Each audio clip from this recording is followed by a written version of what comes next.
The third day of Settlers of Kalguur League just passed, and as you can see, I finally was able to buy my Mageblood. So in today's video, I want to talk about exactly how I got it, what strategies I used, and so on. Before we start, I want to apologize if I'm gonna be a little bit more quiet and talking very slowly. That's because I am pretty tired, and also it is middle of the night, so I don't want to be too loud. For the numbers, guys, if you are interested, I did end up buying Mageblood for 175 divines, and my slash played is 2 days and 14 hours. And I actually got this Mageblood, I think at 2 days and around 5 hours mark. I just woke up, so I slept for a few hours, and also I got it in the middle of my last stream, so it was a little bit time ago. I think I got it somewhere in the middle of day 3. I want to focus mostly on the third day, which is when I farmed most of my currency. If you're interested what I did at the league start, so for like a day or two, I already made a video about. But if you want a short version, I was just farming Bestiary with this tree. So first without essences, and then later on once I had a little bit better build with essences. And most of my currency came actually not from bees, but from doing highs, so smuggler caches, and I was getting the contract Heart of Glory and farming fledglings because it has 100% chance to drop it, and I was selling them for around 100 to 200 chaos. Now it's still 60 chaos, it's still pretty good money, so you can still do it. So with that, I was able to farm around 50 divines during the first day and a half, I would say, maybe 2 days. And after that, I had around 25 divines plus all of this gear. And by the way, from my last video, I have not changed any piece of gear. I just bought Mageblood. The only other thing that I also got is this Forbidden Flesh and Flame, the Oath of Spring, because it gave me a little bit of extra damage. And it's actually pretty good. I wouldn't say it's like crazy, but it is still pretty good. And I did buy it for 10 divines. So how did I end up making 175 divines? So first of all, I was still farming the same atlas, so I was using the essence and bestiary tree. A lot of money from farming this strategy comes from highs still, thanks to the Heart of Glory, and blueprints are also 15 chaos right now, so they are pretty expensive. You occasionally also get fully revealed blueprints and contracts. You can sell them for between 3 to 5 chaos. Some of them, of course, mostly deception, counter, and perception is the ones that you sell. And I also was making decent amount of money from essence, but to be honest, it's not like crazy without a full investment into the essences. And the maps I was farming, by the way, if you're wondering, I was farming Ashenwoods and the beach, because Ashenwoods and beach are right next to each other, so it's easy to sustain them. I also found Nameless Seer, and I did scry the Defiled Cathedral, but I didn't know that it doesn't work both ways. It only puts the cards from the beach to Defiled Cathedral. I thought it also puts it the other way around, so it doesn't really do anything. So I was farming Bestiary and I was making a good amount of money from it, and I end up accumulating a good amount of yellow bees. And a lot of people ask me, what do I do with my yellow bees? Do I sell them? Do I use them? What's happening with that? So what I ended up doing is something that I like to do whenever I farm any form of bestiary strategy, is I also want to do some beast crafting. So the way I was farming Mageblood was basically two ways. First of all, I was farming maps, just making money from just, well, currency that I was dropping and selling some of the bees, but I also was making money from beast crafting. So the two bees I went for are Vivid Watcher and Wild Hellion Alpha, and I was buying them for Watcher between 40 to 80 chaos at the end of the last day, and Wild Hellion Alpha for between 20 to 40 chaos. And the way they work is Vivid Watcher is rerolling Awakened gems, and Wild Hellion Alpha is rerolling one mod on Watcher Eye. So just to show you the presentation, if you have never seen this, how they work, you just go to the menagerie. Let's use these two beasts. This is just, you can just buy some random gems that are worth like 10 chaos. Let's find the craft. Here it is, and let's do it. Usually it's pretty easy. Sometimes I have a little bit of an issues when there is some chaos damage, but I don't think I actually died here a single time. And there we are, I got Awakened by Manipulation, which is worth around 1 divine, so it was decent profit. And now for the Watcher's Eye. This one has Arcane Surge and Immune to Freeze.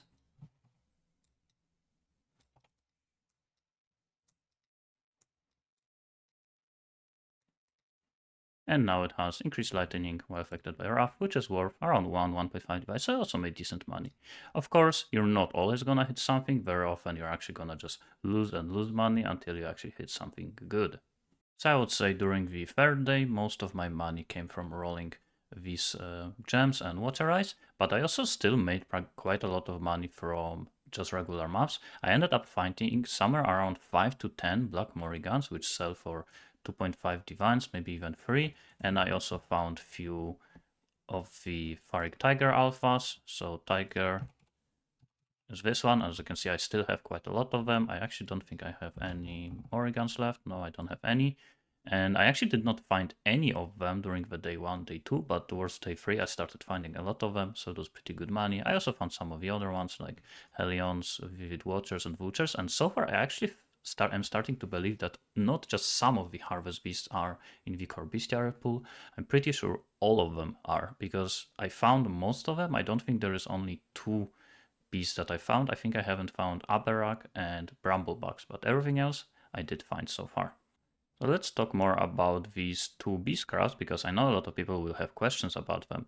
So first of all, some people just call it pure form of gambling, just like harvest rolling up apothecaries. So I didn't farm it with any strategy. I just got lucky with rolling gems and water ice. That's it. But if that was the case, I wouldn't do it 3 or 4 times in a row already, pretty much at every single league start. That's something I'm doing. Sometimes I do it a little bit less, sometimes more. This time I did it definitely more than the other times, and I've never lost money doing this. Sometimes I'm even doing it during the middle of the league, and it's pretty much always worth it. As long as you know what you're doing and you know the profit margins, because of course you have to check prices of the beast, and I know people will ask me, oh, now the beast is 100 chaos, should I still do it? Is it still worth it? It's not quite as simple. You also have to look at prices of the gems, because prices of course go up and down. What if beast right now is 50 chaos, and average profit, if you add up all of the gems together, what is possible, you make maybe around 100 chaos per beast. But what if in the future beast is 100c, but now all of the gems average profit per them is 200 chaos, so you still make profit. So you have to check it yourself. And same thing with Otter Eyes. I would say most of the time Hellions are actually more expensive than this league, but I also noticed that most of the Water Ice mods are also cheaper this league. So it's a little bit less profit from them, but also barrier to entry is also lower. And 100% what I would suggest, if you want to do it, don't do it with just 5 of these beasts, 5 of these beasts. Start with pretty good amount of money, because you can still lose money if you get a bad streak. Same thing as, let's say you are farming defiled cathedrals, you're farming for apothecaries, and you might have a bad streak with like 100, even 500 maps, whatever strategy you are doing, and you don't hit a single apothecary, and then you might do 10 maps and suddenly you find 2 or 3. And the same thing here. You might sometimes for a long amount of time not hit anything, and then suddenly you hit 2 or 3 big gems and you make good amount of money. And if you are wondering what big gems I did hit, I ended up hitting, I think, 3 greater multiple projectiles, which I ended up selling for 15 divines. Ended up hitting 1 multi-strike, which I sold for 50 divines. 1 fork, I think. And from the big hitters, I don't think I hit anything else. And for the water ice, I don't think I hit anything that crazy. Most of them I was selling just for 1 to 5 divines. I'm not really going for 2 or 3 mods. Most of the time I'm just focusing on hitting 1 good modifier, and then I'm selling it for, well, between 1 to 5 divines. And actually when I started doing this, I bought around 50 beasts to reroll Awakened Gems, and I ended up losing money. I think I lost around 10 divines. So at this point you could say, oh, I got just unlucky, I lost in gambling, but I decided to stick to it, just keep doing it, and eventually I did hit Awakened GMP and Multi-Strike, and I recovered my loss, and I made even more. So again, similar situation where you farm Apothecary, sometimes you might be losing money doing this, and eventually you hit it, and then you make money. And Water Ice, I would say, are a little bit more consistent.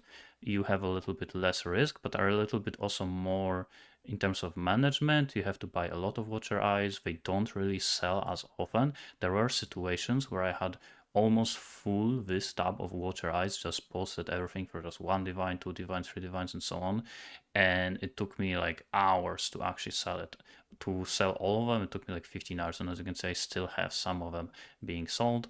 So it takes quite a while to sell them. Awakened gems usually sell faster, but And also I think you can make more profit if you stick to it and just do it a lot of the time. You buy hundreds of these beasts, you're probably gonna make a little bit more down water eyes, but it's also more volatile. You are risking a little bit more. You might just not hit anything big, but like I said, over the course of a long time, you should still on average make money, but that's still gonna depend on prices of the beast and prices of the gems. So that's basically it. I think I ended up making somewhere around 40% from Awakened Gems, maybe 40% from Water Ice, and around 20% from mapping.